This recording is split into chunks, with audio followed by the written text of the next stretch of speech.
Okay, find the light in the darkness.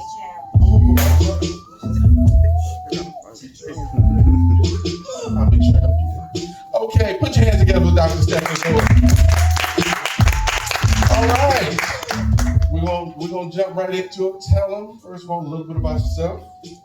My name is Dr. Stephanie Gore. I'm actually an ordained chaplain. I'm also a therapist and mental health coach and advocate. Um, it's a lifestyle for me. This is what I do. Just traveling, speaking. I just got back from a speaking engagement a few weeks ago. Since I was able to take this message to London, so that was really exciting. To be an advocate for mental health. And tell them a little bit about the book you're gonna be reading from. The book I am reading from, this book is a book that was written as part of an anthology, just creating healing spaces for other people and being able to coach them through that time and space as a mental health coach and therapist. And so I was able to write with a group of individuals that wanted to get their story out. So it was a 4-month process of us stopping, but we all wrote together. So um, I'm excited to share it. Good. And just in case for those that don't know, an anthology is a work of literature that typically contains more than one author. Okay, so more than one contributor. And the final question: what inspired you to become an author? What inspired me to be an author, or who inspired me, I would say, was my grandmother. My grandmother was not literate when I was a little girl, but I always loved to read. And so it wasn't until I became a little older that I realized that my grandmother really couldn't read.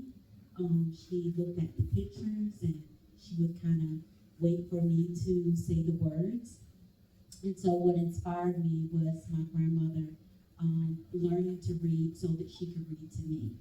So she actually surprised me. She started going to the community center and she had a literacy coach. And so she was going for many months. And then when I came to visit her, she was waiting for me on the front porch with my favorite book. And she read the whole book to me from front to back. So she took my favorite books with her to the community center, and she wanted to learn how to read those books to me. So.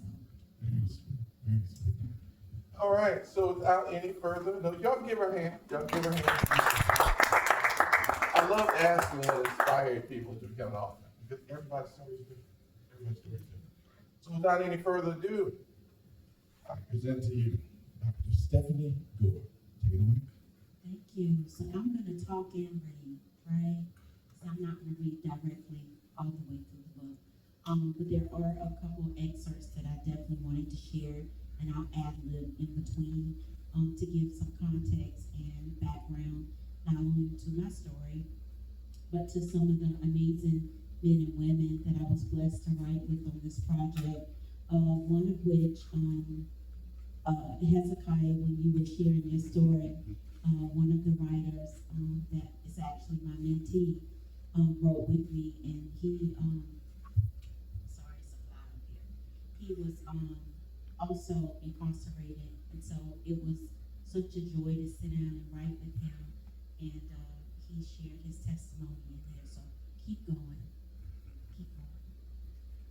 And so I'll give a little bit of context to the anthology and some of the things that we kind of touched on in this book and in this story, and definitely share a piece of my testimonial that I think we all can relate to. Discover resilience and hope in I'm Not Okay, Finding Light in the Darkness. This is an anthology that explores individuals, our raw experiences, navigating life's darkest moments, from confronting trauma and handling depression to facing the challenges of unrealized expectations. These stories offer a candid glimpse into the resilience within all of us. Through shared struggles and triumphs, we can find comfort in knowing that you are not alone and that there is light to guide you through the darkest times. And so even when we think about just being able to admit that we're not okay, I think for a lot of people, it takes a lot to be able to do that. And to hold that space for someone to say it's okay if you're not okay, and walking through that path with someone. So I'm going to read a little bit of the excerpt here, and then I'm going to share a backstory. The condition me was weary, Macaulay, depressed, and heartbroken. Life has a way of revealing what false precepts and ideals we may have constructed our display of feelings and emotions upon. Being conditioned resulted from the environment, our familiar roles, culture, expectations, and tradition. I can recall times when it was an automatic response when someone asked if I was okay to immediately say yes with a smile. While feeling the pressure of the unconditioned lie internally, it felt like a lump in my throat, a weight on my chest, the physical discomfort of it all. Life can leave you numb, shocked, and uncertain. And grief and loss is definitely one of those things, one of those life transitions. And every time I've lost someone significant in my life, I find myself trying to articulate and poise and this strength while gathering the right words to say. How often have we heard these things that are supposed to comfort our heart and lift our broken spirit? He's in a better place. As words of comfort that we give ourselves and give to others. And how many times have internal feelings of guilt developed into suppressed grief through the physical manifestation of our own pain and even emotional distress? For me, I lost the track of times. It can be best described as just sometimes feeling numb. And so a bit of context, grief and loss is something that I've had to encounter in my personal life for most of my life. And so never really feeling like I transitioned out of the stage of grief, that I was only cycling into another stage, another phase, because the losses in my life were so close together and so suddenly. To have people that you love and you care about suddenly gone, not coming home, you're not going to see this person in this physical life, can be very, very daunting. And we think about loss in the sense of losing a person in this life, this person transitioning through death, but sometimes we omit the fact that some of our losses can happen very early in our life, and that person still can be living, but it's still a loss. And so my very own story that I started writing in one of the other anthologies with another group where we wanted to create a healing space was acknowledging the loss that incarceration had on my family, with a lot of the men being incarcerated, including my father. And so some of my very, very early memories of the men in my life and in my family were visiting them in prison, right? So that was my highlight of the week, being able to go and visit them in prison, not meet them at church and not see them at Thanksgiving or Christmas, but when Sunday comes, I get to go see my family. And to see that most of the men, the patriarchs in my family, were incarcerated, it was a great loss, but it was almost the expectation that this is what life is supposed to be. And so that great loss for me, very early on, left a void. And then as I grew older, trying to interpret what that loss was and comparing myself to other people and other families, and then transitioning into a time and space where significant deaths were happening very, very close together. All the women on my father's side of the family passed away very early. Very early, very suddenly, very tragically in some cases as well. So none of them lived to see 40. None of them lived to raise their children.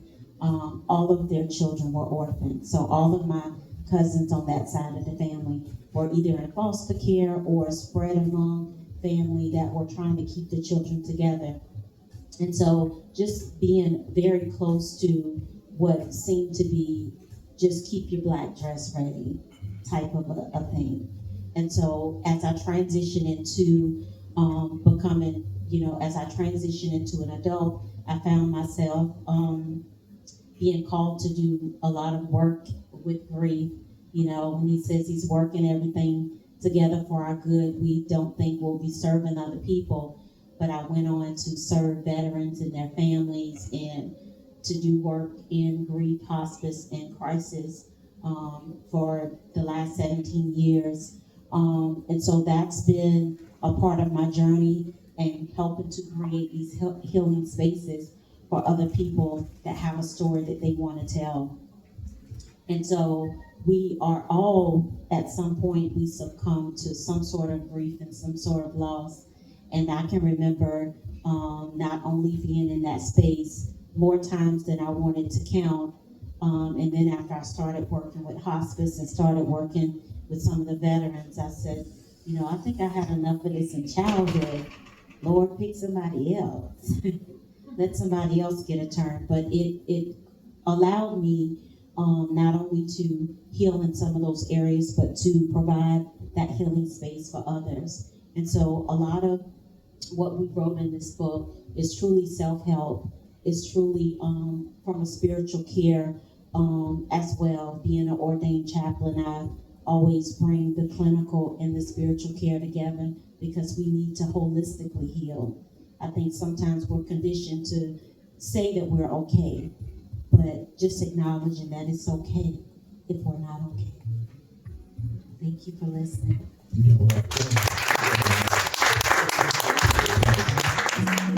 Very nice. All right, we're gonna go ahead and get started. Let's see who we're gonna. Oh, here we go, Sylvia. Okay. I wanted to ask you, when you were saying in the beginning, have you ever heard of a story called The Wednesday Surprise? Because your story, when I taught in elementary school some 30 years ago, it was a story about a little girl whose grandmother could not read, and her grandmother. Have you ever heard that story? I have heard that. The Wednesday Surprise. Yeah.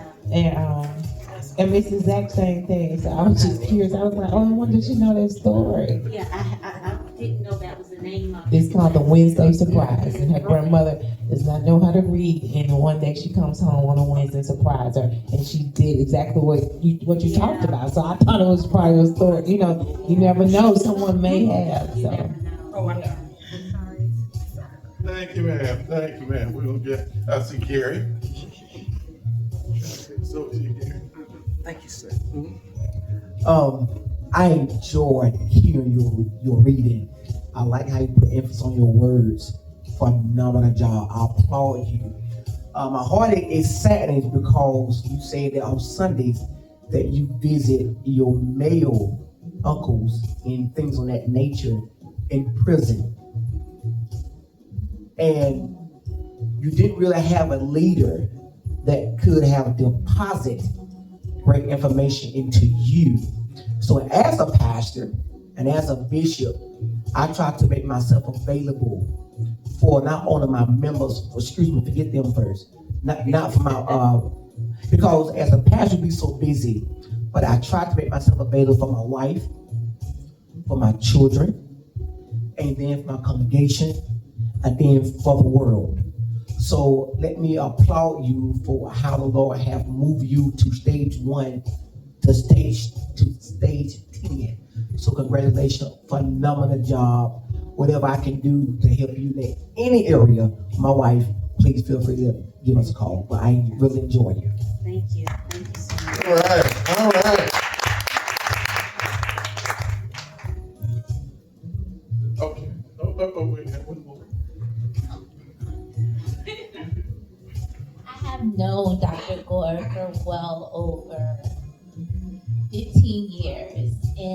just hearing her speak about her story in her book, I have not read the book. However, just speaking to her and knowing her as a personal friend, she has given me the ability to say that I'm not okay. She has created that space to say that I'm not okay, and she knows when I'm not okay. So I appreciate it, and I appreciate you as a person and as a personal friend as well. Oh, that was sweet. That was sweet. Uh-oh. Well, look, before you leave, first of all, thank you for coming to the Bookslam. And like I tell everybody, when you come to the Bookslam, you're only a visitor once. After that, you're part of the family. So thank you for becoming a part of our family. We really do. And that's all of you. As you know, you know, I've talked back and forth for years, so I appreciate it. So before you leave, there are 3 things we need you to do. You need to tell us the name of the book again. I'm Not Okay, Finding Light in the Darkness. Your name again, Dr. Stephanie Gore. and where can they get it? They can get it on Amazon. All of these books are on Amazon that I have, and they can also purchase directly from me for a autograph copy. There you go. There you go. Need to get a book tonight? Need to get a book tonight?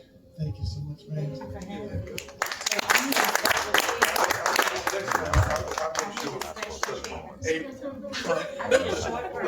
Look. We got you. Make note.